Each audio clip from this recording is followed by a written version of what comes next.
welcome to SAE Unplugged. I'm your host, Grayson Brulte. Are we about to enter the golden age of autonomy? All signs are pointing there. In a November 18th news article, Bloomberg was reporting that President Trump is looking to go all in on autonomy, and he's being advised by Mr. Elon Musk on that. Could President Trump work with Mr. Musk and soon-to-be Secretary Duffy, Secretary of Transportation, to usher in a national framework that will allow autonomy to scale across all 50 states? If the President Trump decides to make that decision, what happens to the liability? Will the liability be solved at the federal level, or will the liability stay at the state levels? In as it relates to autonomous vehicles and autonomous trucks, then you have to think about this. What happens? What are the economic benefits that come with autonomous vehicles being able to operate over state lines? Who benefits? What role does Tesla play? What role does Waymo play? What role does Cruise play? What role does Zoox play? Will it be easier for Zoox to scale the Zoox mobile, commonly referred to as the toaster, because the new perhaps lighter regulatory environment, also known as deregulation, perhaps the NHTSA exemptions go away and allows those vehicles to scale. When you look at possibilities on the horizon in autonomy, there's a debate that's been brewing a lot lately in autonomy that one has to think about. Dense urban environments versus highways, or some individuals call them freeways. Tesla is very successful at driving on the freeway. I own a Tesla. I drive one. On the highway, to use the term to quote Mr. Musk, it's silky smooth. And the latest update of 12.5.36.1, it's getting really good on city streets. When you look at Waymo's not operating on highways yet without a driver to the public. In certain circumstances, they're operating with employees in the Phoenix region. Do we see that scale eventually to San Francisco and Los Angeles and opening to members of the public? And if they do, what are the implications for that? Waymo then would become the first company in history to be able to operate with no driver both on surface streets and freeways. Tesla can operate both on surface streets and freeways, but there's a safety driver. You, the driver. That's why it's called FSD supervised. You're there to supervise the system. But if Waymo can pull off highway, how does that change? Does that accelerate the development? Do we begin to see more companies focus on highway driving from a passenger vehicle standpoint? Perhaps.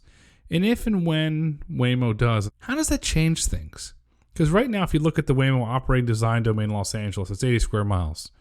Downtown LA to Santa Monica.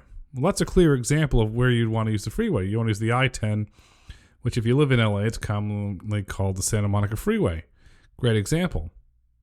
If you're going from, say, the Phoenix Sky Harbor Airport to Scottsdale, perhaps true north to play golf, you got to take the freeway. So those are use cases, but everyday use cases.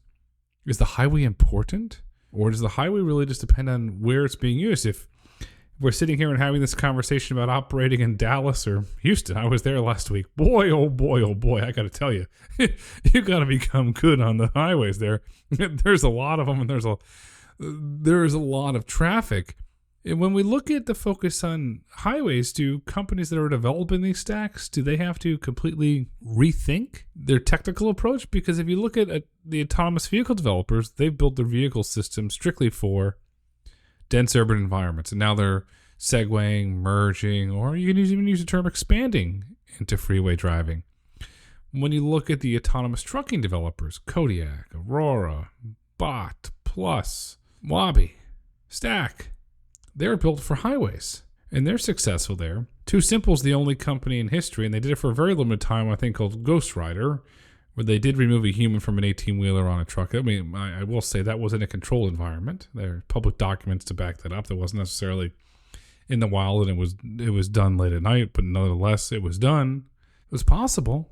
And then what happens when trucks want to go into dense urban environments to operate? Light bulb.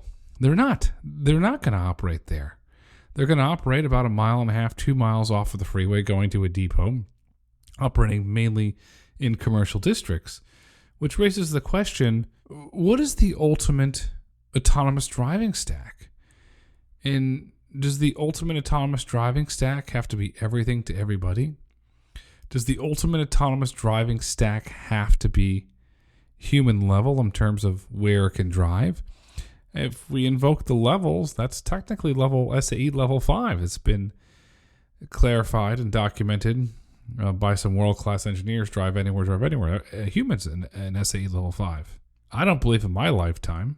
I could be wrong, but I don't believe in my lifetime. Maybe at the end when I'm in the senior citizen home, and you can call me an old codger, that perhaps we will see an SAE level 5 autonomous vehicle. We will not see an SAE level 5 autonomous truck.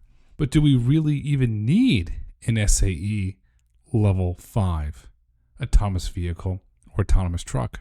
The big question becomes, where are they going to operate and how are they going to integrate into your lives? That's the question to watch. That's what you have to watch. And do you really need a freeway at the end of the day? Yes. But how often do you take the freeway? Perhaps you commute to work, go to see your grandparents or your in-laws, maybe take the freeway. But then would you take a robo-taxi for that? Or if we have personally owned autonomous vehicles, would you just take your Tesla? The Tesla can go anywhere. I own it. I've taken it on the highway for long, multi-hour drives. And it's fantastic. Do we get to the point where in the future there's a hybrid fleet where you have a robo-taxing when you're, call it, in town or you're in dense urban environments, and then you have your Tesla-type vehicle, commonly known as your personally owned autonomous vehicle, and that could be GM. GM's building one. It's going to be special.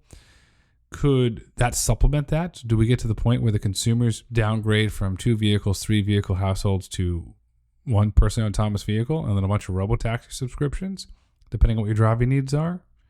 Anything's possible, but what I do know, and I do know for a fact, this is not possible without a national autonomous vehicle framework because there's not regulatory certainty. Wall Street wants regulatory certainty before they truly invest in the sector.